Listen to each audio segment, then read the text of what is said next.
गोष्ट 8वी. मागच्या रविवारी आमच्या बिशीच्या बायकांनी 12वी पास झालेल्या पोरींसाठी पार्टी ठेवली होती.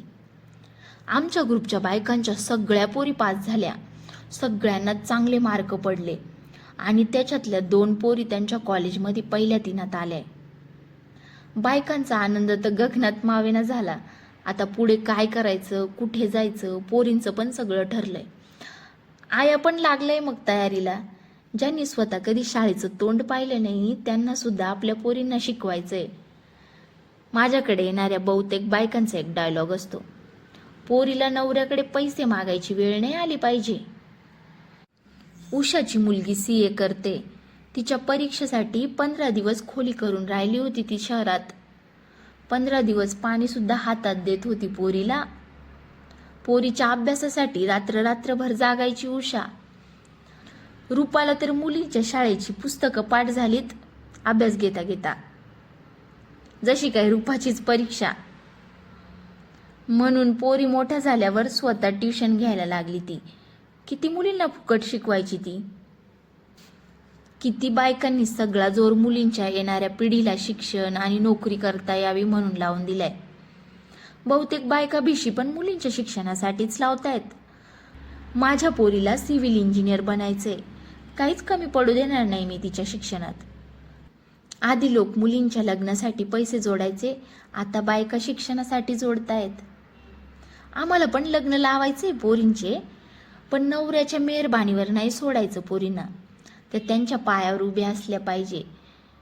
हे आमचं सगळ्या बायकांचं पक्क ठरलंय, मला माहिती आहे. एक वेळेस स्वतः घरात मार खातील पण पोरींना शिकवायचे. मुलींनी लग्नानंतर नोकरी केली पाहिजे. माझी आई 2 दिवस शाळेत गेली होती. मी 12वी पर्यंत शिकले आणि आता माझी पोरगी इंजिनियर होईल.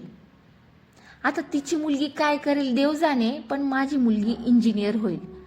माझ्यासारखा छोटा मोठा धंदा नाही करणार की पैसा कुठून आला आणि कुठे गेला याचा पत्ता नाही. ती ऑफिसमध्ये जाऊन काम करेल आणि पैसे सरळ तिच्या बँकेत येतील. माझ्या अशिक्षित आईने मला लिहायला वाचायला शिकवलं. म्हणायची की बसची पाटी वाचता आली पाहिजे. मी लिहायला वाचायला शिकले तर आई मला सोबत घेऊन बाहेर जायला लागली. मी रस्त्याने पाट्या वाचायचे तर किती आनंद व्हायचा तिला, पण मला कधी दाखवायची नाही ती. मला पण तसाच आनंद होतो माझ्या पोरीला इंग्लिशमध्ये बोलताना पाहून.